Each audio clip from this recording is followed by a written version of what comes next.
Et c'est l'heure à présent de la revue de la presse et des médias israéliens sur Studio Kalita en direct de Jérusalem. Les grands quotidiens de ce matin, le Israël Hayom et le Yediot Aharonot font leur une autour de la crise au sein de la coalition avec le même message. Tout faire pour éviter de nouvelles élections. Le Israël Hayom explique qu'un compromis semble avoir été trouvé entre Binyamin Netanyahou et Benny Gantz autour de la question du budget.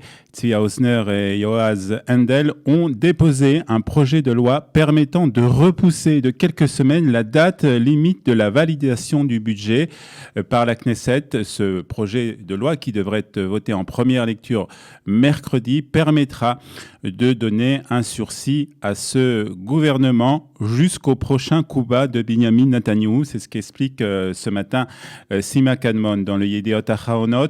Dans 2 mois, Binyamin Netanyahou trouvera une nouvelle excuse ou une nouvelle raison pour provoquer une nouvelle crise. Il n'y a aucune raison au monde que Binyamin Netanyahou renonce à son projet de budget annuel pour éviter que Benny Gantz soit un jour Premier ministre et respecter l'accord de rotation entre les 2 hommes. C'est ce qu'écrit ce matin Sima Kadmon. Nahum Barnea, de son côté, explique que la possibilité que les Israéliens se rendent aux urnes une 4e fois en raison des craintes d'un seul homme est une gifle en pleine figure de 9 millions d'Israéliens. Plus que ça encore, c'est une insulte à leur intelligence, explique Nahum Barnea dans les colonnes de Yediot Aharonot. La clé se trouve entre les mains de Tzvi Hausner et Yoaz Handel, explique ce matin Amnon Lord dans le Israël Hayom. Ils doivent descendre de leur arbre virtuel sur lequel ils sont montés et permettre la création d'un gouvernement étroit, de droite. Mais il est peu probable, explique Amnon Lord, que ce scénario se réalise à la vue des enquêtes policières menées contre Binyamin Netanyahou. Toujours est-il que la menace de nouvelles élections s'éloigne. Le Israël Hayom ajoute que les partis orthodoxes, Shas et Yadut HaTorah, ont expliqué hier qu'ils feront tout ce qu'il est nécessaire pour éviter la tenue de nouvelles élections pour donc le Israël Hayom et pour les partis orthodoxes.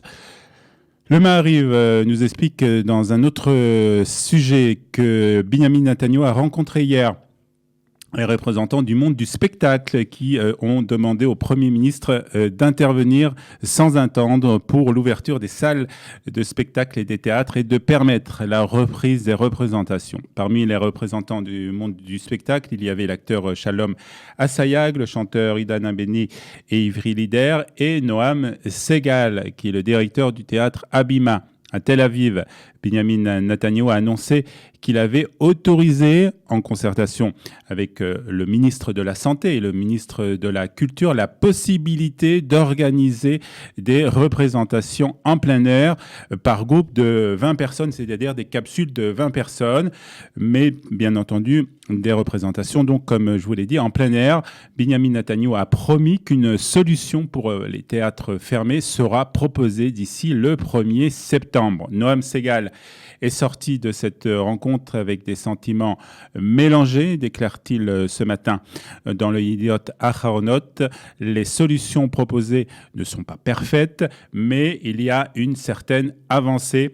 Et les ministres de la Santé et des Finances ont fait preuve de bonne volonté, ajoute ce matin Noam Segal dans le Yediot Aharonot. Il ajoute aussi le quotidien que le cabinet de lutte contre le coronavirus a annoncé, ou rappelé plus exactement hier, les mesures pour freiner la propagation de l'épidémie en Israël. Les rassemblements restent limités à 20 personnes en extérieur et 10 dans les lieux clos. Seuls 2 passagers, en plus du conducteur, sont autorisés dans les véhicules privés. Les restrictions ne s'appliquent pas aux familles vivant sous le même toit. Et puis les commerces sont contraints de placer des cloisons en plexiglas et de mettre en place une signalisation permettant le respect de la distanciation sociale. Ce sont des mesures qui ont été répétées hier par le cabinet de lutte contre le coronavirus.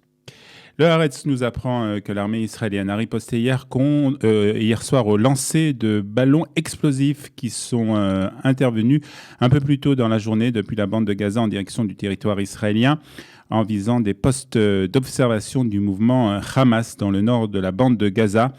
Le Haaretz nous explique qu'au moins deux départs de feu ont été identifiés par les pompiers dans le sud d'Israël. Dans l'après-midi, ils ont été provoqués par des ballons explosifs lancés depuis la bande de Gaza.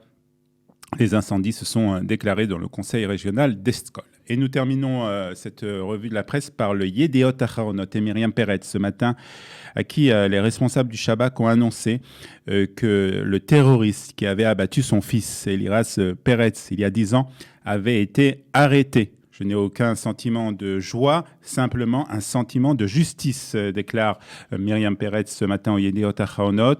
Je voudrais saluer les soldats qui ont permis, et tous ceux qui ont permis l'arrestation de ce terroriste. C'est un message très fort pour nos ennemis.